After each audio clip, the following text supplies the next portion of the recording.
প্ৰতিবাদৰ ভাষা নুবুজে ওলা উবেৰৰ কৰ্তৃপক্ষই নিজ প্ৰাপ্যৰ বাবে এতিয়া চৰম হাহাকাৰ কৰিব লগা হৈছে ওলা উবেৰৰ চালকসকলে। চাওঁ আহক আমাৰ এক বিশেষ প্ৰতিবেদন। চৰম প্ৰবঞ্চনাৰ বলি ওলা উবেৰৰ চালকসকল। ওলা উবেৰ কৰ্তৃপক্ষৰ সকলো প্ৰতিশ্ৰুতি ভুৱা বুলি বিবেচিত। মুনাফা আদায়ৰ বাবে থলুৱা প্ৰবঞ্চনাৰ অভিযোগ। পুনৰবাৰ থলুৱাৰ মূৰত ৰাম টাঙোন বনিয়াৰ। পূৰ্বৰ প্ৰতিশ্ৰুতিৰ মতে কোনো ধৰণৰ ব্যৱস্থা গ্ৰহণ নকৰাৰ অভিযোগ ওলা উবেৰ কৰ্তৃপক্ষৰ। আনকি বঞ্চিত হৈছে চালকসকল নিজ প্ৰাপ্যৰ পৰাও।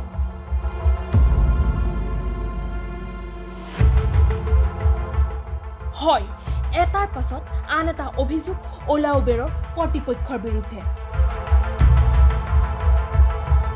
কিয়নো ধন ঘটাৰ আহিলা হিচাপে কেৱল নিজ মুনাফা আদায়ৰ বাবে ওলা উবেৰৰ চালকসকলক ব্যৱহাৰ কৰাৰ অভিযোগ এইসকল ওলা উবেৰৰ চালকৰ। পাৰ্চেণ্টেজটো লৈ আছে, এইটো তেখেতসকলে ডাইৰেক্ট 26% লৈ আছে। আমি পাওঁ কিমান? আমি যদি দিনটোত আৰ্নিং কৰোঁ 1500 টকা, তাৰ পৰা 26% লৈ গ'ল, কিমান হ'ল?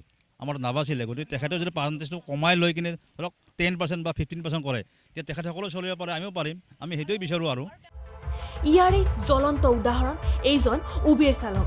কিদৰে প্ৰবঞ্চনাৰ বলি হৈছিল এই চালকজন, শুনক তেওঁৰ মুখেৰে। কালি 100 কিলোমিটাৰ গাড়ী ৰানিং কৰিলোঁ, গুৱাহাটী টু শ্বিলং ৰানিং কৰি মোৰ বিল আহিছে মাত্ৰ 1100 টকা। 1100 টকাৰ পৰা কাটি কুটি মই পাইছোঁ মাত্ৰ 800 টকা। আপোনালোকে এইটো চাব পাৰে। মোৰ সেই শ্বিলং টু গুৱাহাটী মোৰ তেলে গ'ল 400 টকাত। 400 টকাৰ যদি তেল যায় তেতিয়া মোৰ বাচিল 400 টকা। পিছে এয়া প্ৰথম নহয়, ইয়াৰ পূৰ্বেও আন বহু ক্ষেত্ৰত বলি হৈছে এনেধৰণৰ প্ৰবঞ্চনাৰ। ফলত নিজৰ লগতে পৰিয়াল ভৰণ পোষণৰ বাবেও চিন্তিত হৈ পৰিছে এইসকল ওলা উবেৰৰ চালক।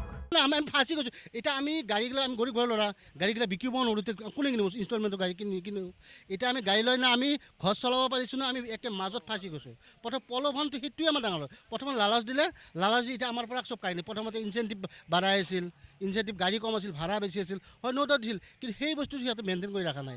গতিকে প্ৰশ্ন হয়, নিবনুৱা সমস্যা দূৰীকৰণৰ বাবে বহুতো অভিলাষী আঁচনি ঘোষণা কৰা ঊৰ্ধ্বতম কৰ্তৃপক্ষই এইসকল বিদেশী বনিয়াৰ বিৰুদ্ধে কিবা ব্যৱস্থা গ্ৰহণ কৰিবনে? নে এইসকল উবেৰানক চালকে অনাগত সময়ত পুনৰবাৰ আন্দোলনত বহিবলৈ বাধ্য হ'ব? সেয়া সময়ত লক্ষণীয় হ'ব। ভিডিঅ' জাৰ্নেলিষ্ট মিনৰ সৈতে প্ৰহেলিকা বৰুৱাৰ ৰিপৰ্ট, নৰ্থ ইষ্ট 7।